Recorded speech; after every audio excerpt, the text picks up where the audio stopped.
Welcome to the glass house, everybody. So the glass house is built entirely out of empty embalming fluid bottles, and embalming fluid is the chemical that they put inside people after they die as a way to preserve their bodies. Yeah. Really? Yes. So it's mostly made of formaldehyde, so it's a little weird, but there's a really good reason why they're here. So the man who built this place, his name is Mr. David H. Brown, and he was a funeral director for 35 years. So it kind of explains where they came from.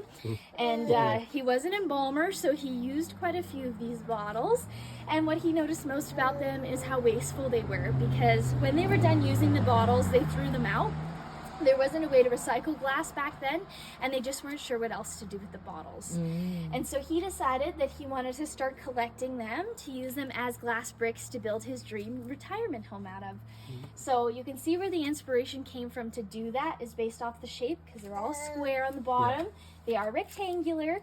They hold 16 ounces of embalming fluid, and with the cap screwed on, the dead airspace inside them is actually equivalent to 32 to 36 inches of batting. So they insulate the house, which is really cool.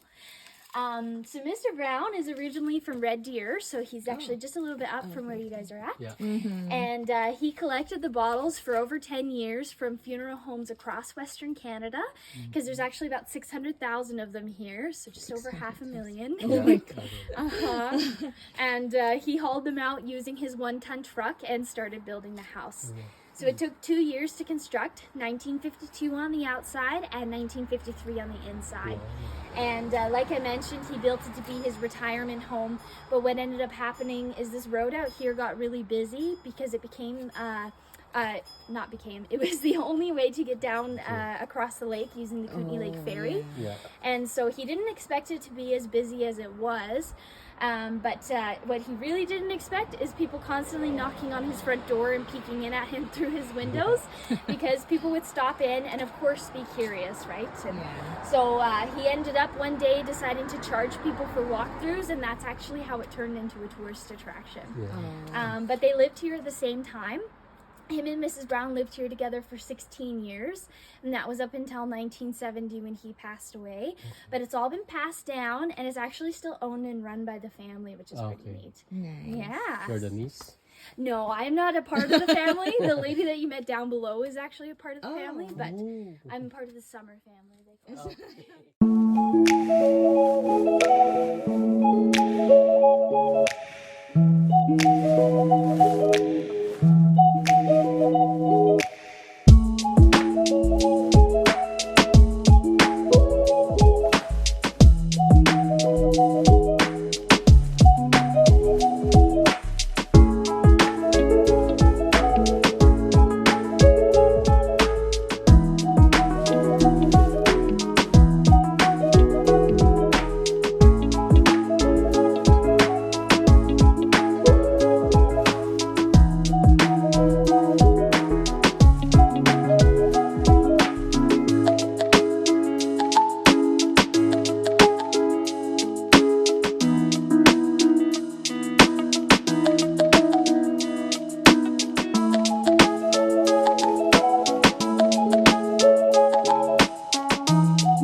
Bye.